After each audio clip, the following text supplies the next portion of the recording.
Stop motion animation and green screen in WeVideo. All right, so let me talk about my little stop motion setup. I have here for my green screen, these are basically just study carrels. I found these little privacy screens that you use when you're taking a test in school, but I happen to find them in a green screen green. I also ordered these little bendy action figures. You can get them in a pack of a dozen. They cost maybe around $1 each. And what I did was I sanded it so that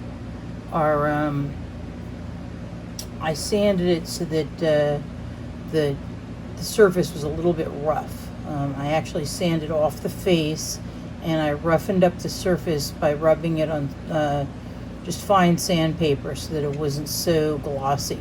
And I did that so that the modeling clay would stick to it. Now, as for clay, you do not need to use anything expensive. This is a classroom pack of Sargent's modeling clay.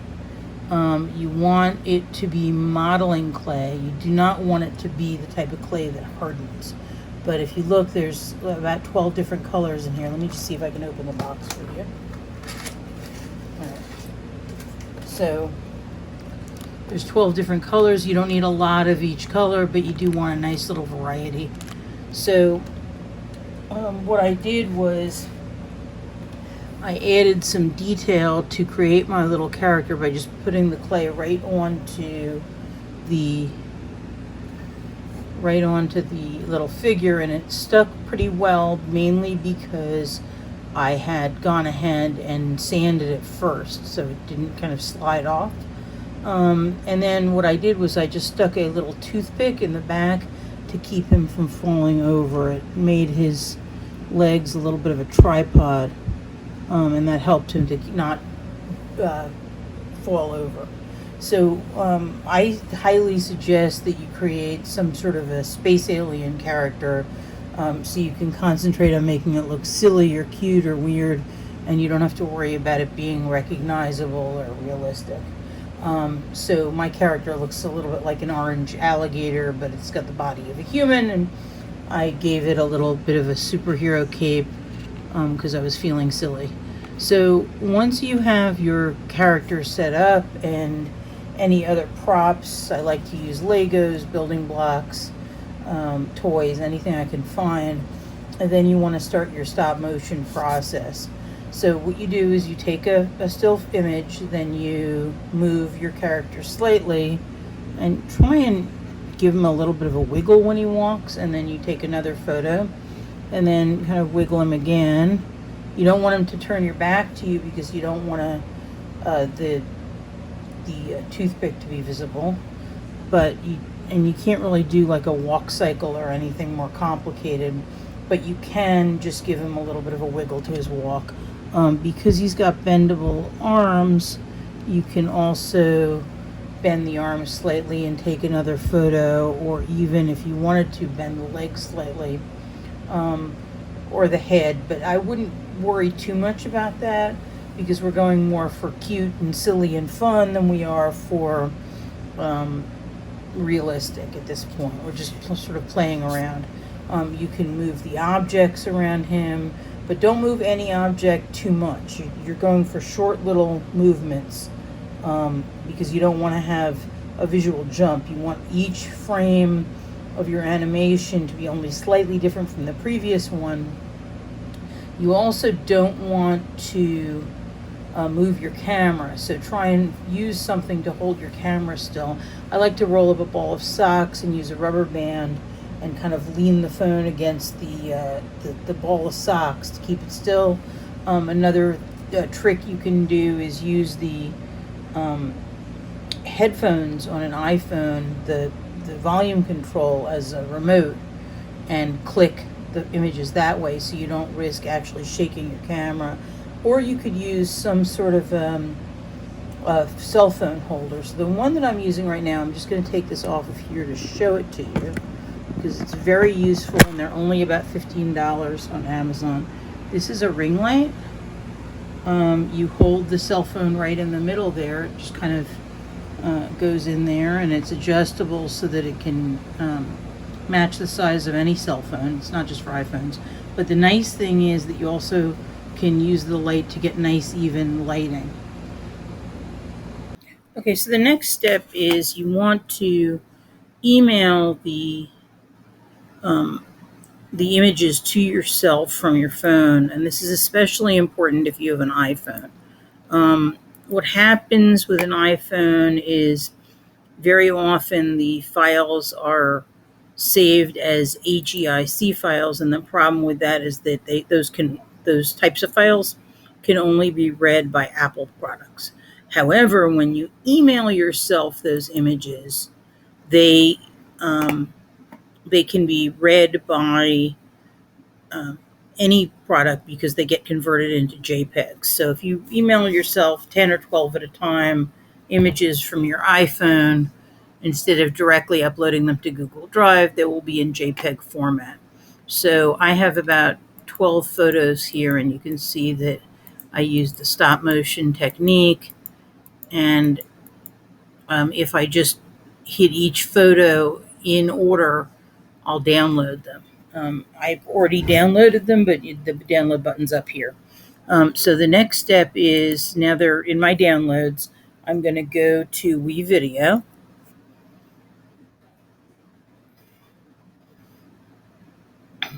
And in WeVideo, I'm going to go, first of all, you should log in using your school account, not your home account.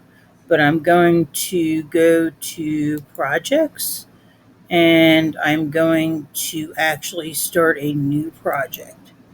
And I'm going to call this How to Do Stop Motion and Green Screen in WeVideo. Okay, and this project is a tutorial for my students. Okay, and it's a personal project. I'm not collaborating with anyone. So then I hit next, and I'm going to hit next, and then I'm going to hit create video. And at this point, you're going to upload your images to WeVideo. Now, in this case, I already uploaded them. You can see them here. But if you needed to upload them, you just click import and then browse to select. And then you go to your downloads, and then you hit date modified today, and you'll see all of them. If you click on the first one and then you hit the shift key and you click on the last one and then you hit open, they will all upload at once. I'm not going to do that because I already did it. So they're here already in my downloads. So my next step is I'm going to click, well, first of all, you want to make sure that they're in descending order. That means the smallest one is on top and the largest one is on the bottom. If they're in ascending order, your entire animation will be backwards. So make sure they're in descending order. See, it says descending. That's good. And you click on the first one. Well, no, not that one. You click on the first one, and then you click, hold the shift key down and click on the last one. That selects all of them, and then you're going to bring them onto your timeline together. Now, once they're on your timeline, you have to set the duration. You don't want to use the Ken Burns effect because the Ken Burns effect will scroll across each photo and look like the camera's panning across it. And the entire idea of animation is that the camera has to stay still because you're creating the illusion of movement on the screen. If the camera's moving, that sort of ruins that illusion. So I'm going to uncheck this, and I decided that I'm going to make it a very quick animation. So it's 0.3 seconds, okay? And I'm going to hit done, and you can see that they're all real close together now, and I'm going to right click, and I'm going to close gaps. That's very important. So I close the gaps, they're all together, and now I'm just going to play the video real quick to see what it looks like. Okay, and that's it. So it's very short. It's just about 3 seconds long.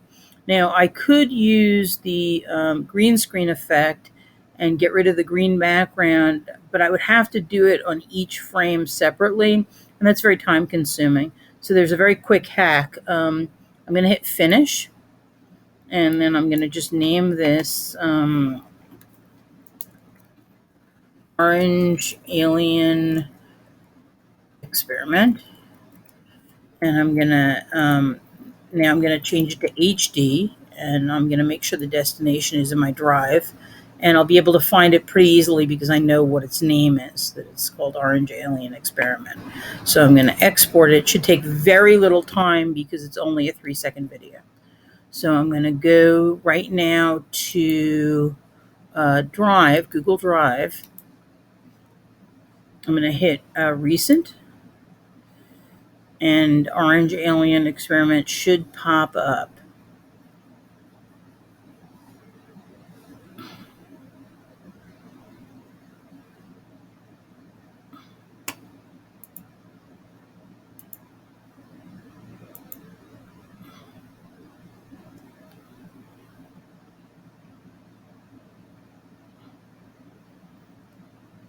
I don't know why it's taking so long, but I'm going to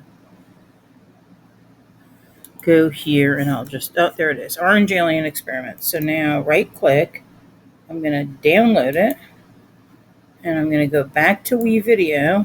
I'm going to hit back, and I'm going to take the first frame and hold the shift key down, take the last frame, and I'm just going to hit on my keyboard the backspace, and that's going to get everything off my timeline.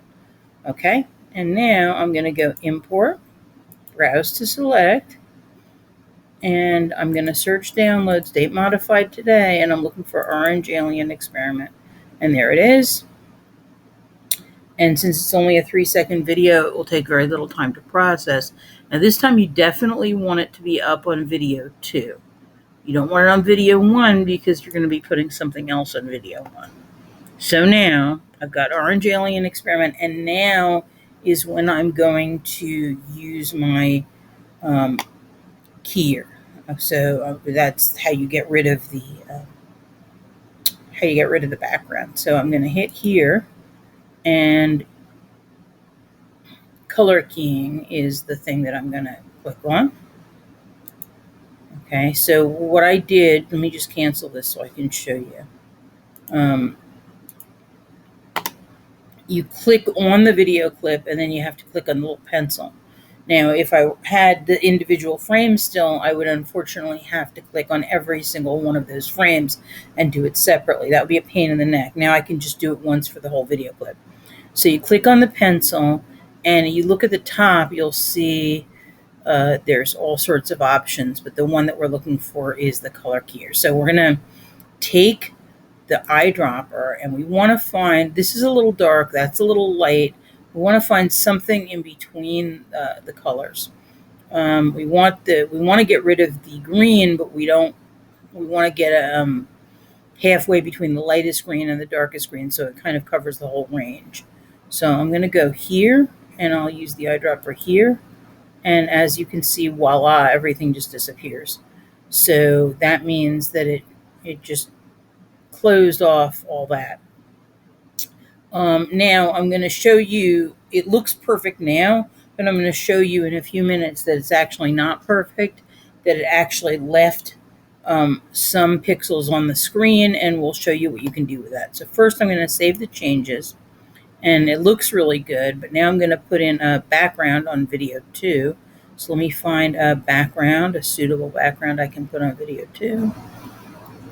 This is called Perspective Experiment. It's just an image, a JPEG image that I created a while back. So I'm going to throw this on video 1, and as you can see, it lasts longer than video 1, so I'm going to have to just grab it and push it back.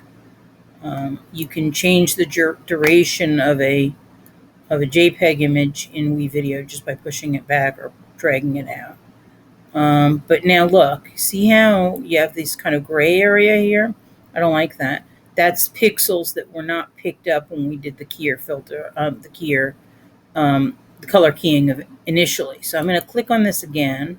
I'm going to click on the pencil again. And what I'm going to do is something called defringing. So look here very carefully at this gray and see what happens. I'm going to slide it over until the gray completely disappears. And then I'm going to save changes. And now look how nice and clean it looks. And I'm going to play the video, just 3 seconds, and see what I got here. And there we go. Very nice. Now, again, this is a super simple video.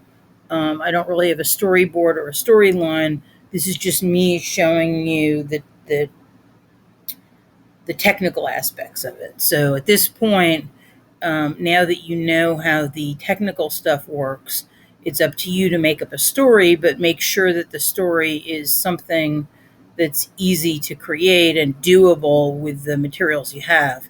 You don't want to create a story that's going to throw a lot of technical obstacles in your way and frustrate you. You want to be able to use these materials to your advantage and still be able to have fun with it, but still tell a story that is a beginning, middle, and end. So now I'm going to hit finish.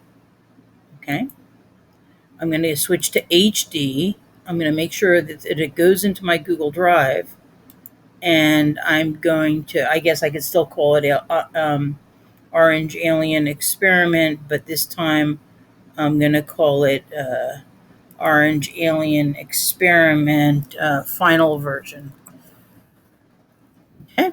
And then I'm going to export it. It should be very, very, very super quick because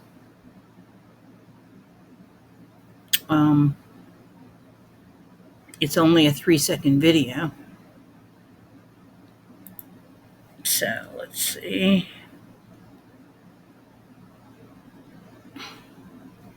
There it is.